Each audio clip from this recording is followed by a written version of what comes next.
How prepared is the West for another wave of terror?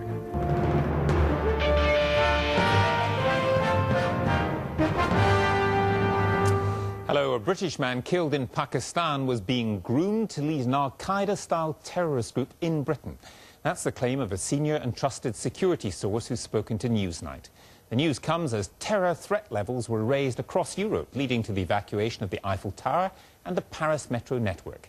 But Al-Qaeda has been taking some sustained casualties. Several militants have been killed in recent days, including a man who's been on the FBI's most wanted list for 10 years, as well as a number of European militants. This programme source says that the Briton Abdul Jabbar was involved in plots to bring mayhem to the UK and elsewhere, similar to the outrages in Mumbai, India. Richard Watson reports.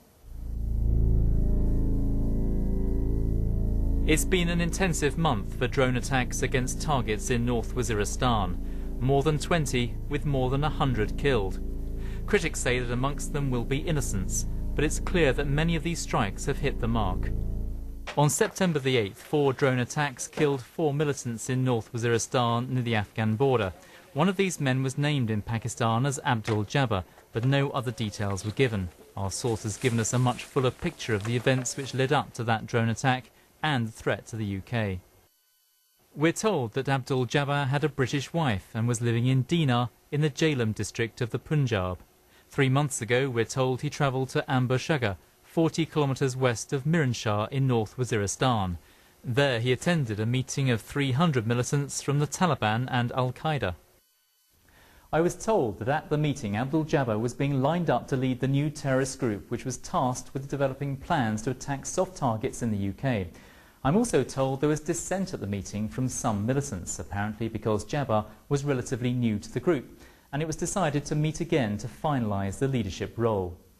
But before that next meeting, the drone attacks of the 8th of September killed him and 3 others near Mir Ali in North Waziristan.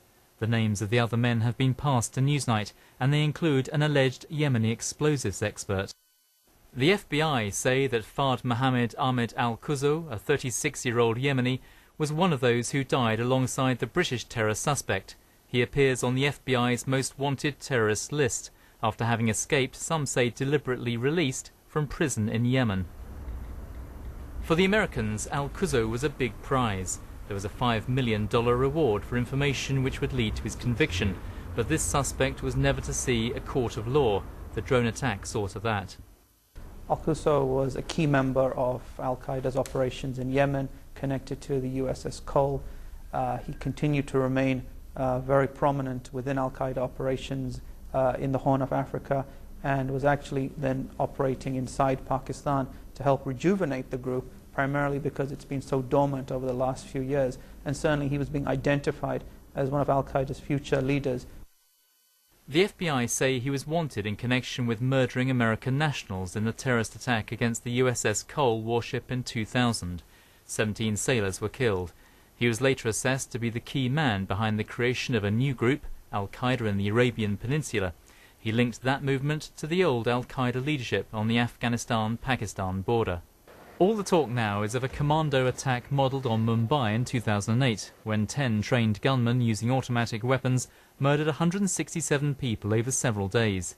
Newsnight obtained these intercept tapes of them being directed from Pakistan.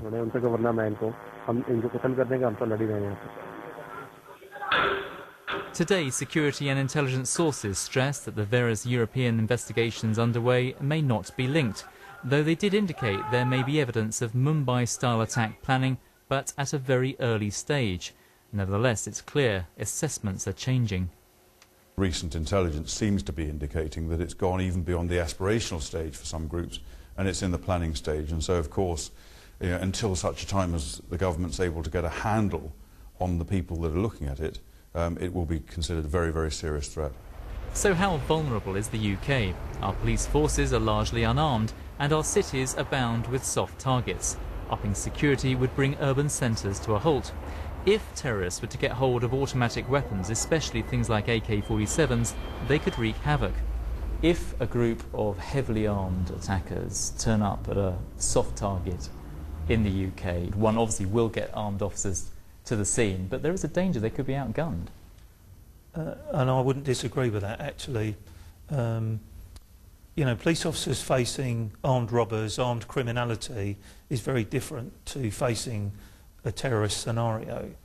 But if you look at things like the Iranian embassy that happened back in the 80s, there are things that the police can do to get assistance to increase the capability. Special forces. That's right, yes, yes. Security analysts believe al-Quzo attended 2 key terror summits in the past, before 9/11 and in Pakistan before 7/7. It's significant that such a senior figure as al-Quzo was apparently with the younger British man Abdul Jabbar when they died. So the recent meeting in North Waziristan seems to have all the hallmarks of the old guard briefing the new on a dangerous new strategy of Mumbai-style attacks. They've been disrupted, but perhaps not stopped, on the basis of good intelligence. Richard Watson. Well, to discuss this further, my colleague Jeremy Paxman was joined by Michael Chertoff, the former American Secretary for Homeland Security, and by Georg Baumgarten, the German ambassador to Britain. The Americans are obviously getting some pretty good intelligence at present. Well, obviously, accepting the report as correct, and I can't independently confirm these attacks or the outcome. Nevertheless, that would be very good news. I mean, eliminating a major figure who has a lot of experience would be a blow to al-Qaeda and would be something that would increase the security by diminishing their capability. So this is the kind of result which, of course, is a very positive development. And there have been a series of these strikes, too. Well, obviously, anything that incapacitates the leadership has a couple of benefits. First of all, it eliminates experience, operational planning capability, and people who have a familiarity with what has worked in the past. It also does something else. It makes the idea of going to Waziristan much less appealing for potential recruits. We know for some time al-Qaeda has tried to recruit Westerners and Americans who have Western passports, the idea being they will train them, they will get them combat experience, and then they will send them back to their home countries to target people for acts of terrorism.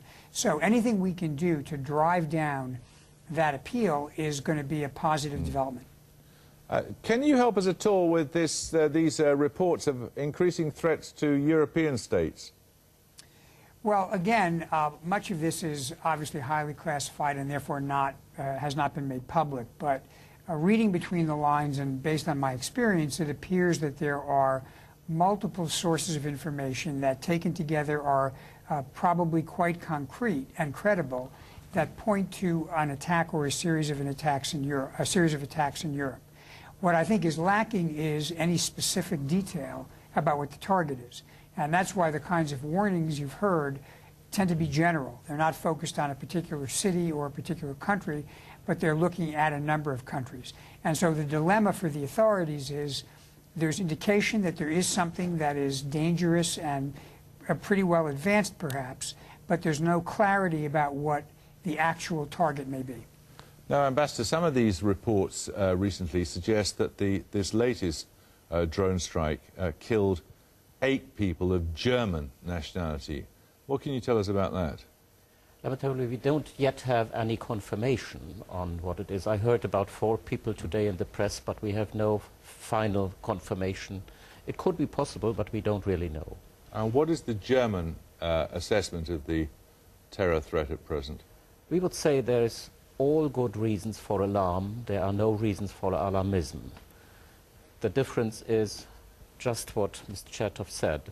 We know, and we know it for several months now, there are very nasty people underway who are planning terrorist acts in Europe, but we don't know where, when, who exactly. If we knew more, it would be just more than general. But what we have now is a more general threat, but we take this general threat very serious. Mr. Chertoff, both the British and the French governments are very alarmed about the threat level at present, more alarmed than the Germans. Do you know why that is? Well, I know that the British government has warned people about traveling to the continent. I know the French obviously had a series of arrests in the last 24 hours or so that suggest that there actually is an active terrorist plan underway. So they have good reason, I think, to be concerned. Now, why the German government doesn't see the issue in the same light may reflect the intelligence that they have or their assessment of what they want to make public. And why is your assessment different in Germany? Our Minister of the Interior had a meeting with what is here the Joint Terrorism Fighters group, and he took into account all the intelligence we have, which includes also the intelligence we got from our friends in allied countries. So this includes what we got from the Americans, from the others.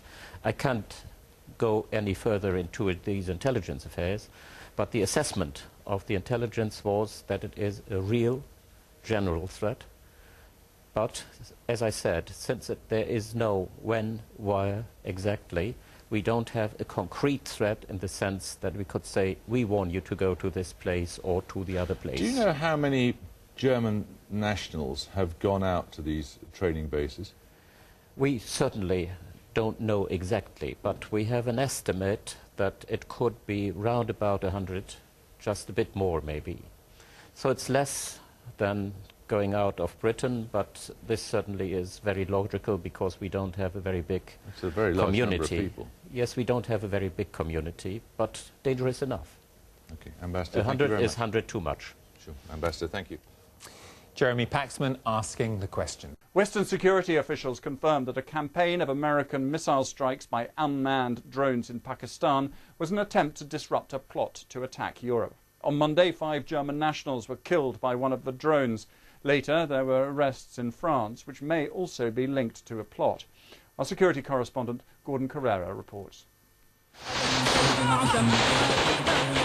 An Al-Qaeda video from earlier this summer showing German-speaking militants training for jihad in Pakistan. In ein paar Stunden werfen die Kuffar hier ein halbes Vermögen drauf, während wir in Ruhe in unserem Markt schlafen. These men claim to be preparing for an attack on a Pakistani army position. Another group of Germans was killed by a US drone yesterday, part of an attempt to disrupt an Al-Qaeda plot against Europe. Intelligence has revealed that there has been a plot to try and attack multiple targets in Europe. We do not want anybody to panic. There shouldn't be any panic because European, Pakistani and American intelligence services are working together to foil these plots. But as a result, a lot of people have come on the radar screen that need to be dealt with. Germany provides one link to the plot. A dozen militants disappeared from Hamburg in 2009. Some had attended a mosque linked to the planners of the 9/11 attack. Over in Afghanistan, one of the Germans was arrested this summer and is being questioned at Bagram Air Base. Ahmed Siddiqui told US officials of plans for commando-style attacks in Europe. Since his arrest, the pace of drone strikes in Pakistan has increased, many aimed at disrupting the plot, including yesterday's in Mir Ali that killed the Germans and an earlier attack which killed a Briton. Germany, France and Britain are all possible targets, but there may have been differences between Europe and America over how soon to act. Perhaps in this particular case, the Germans were thinking, we'll let this develop a little bit more. Clearly they are still in Pakistan, they are not over here in Europe yet, so it's not really dangerous yet. Let's see what happens. Whereas the Americans were saying, we have to stop this now because maybe there are people in Europe already. In London, officials are saying that there is a serious investigation underway here at MI5 headquarters.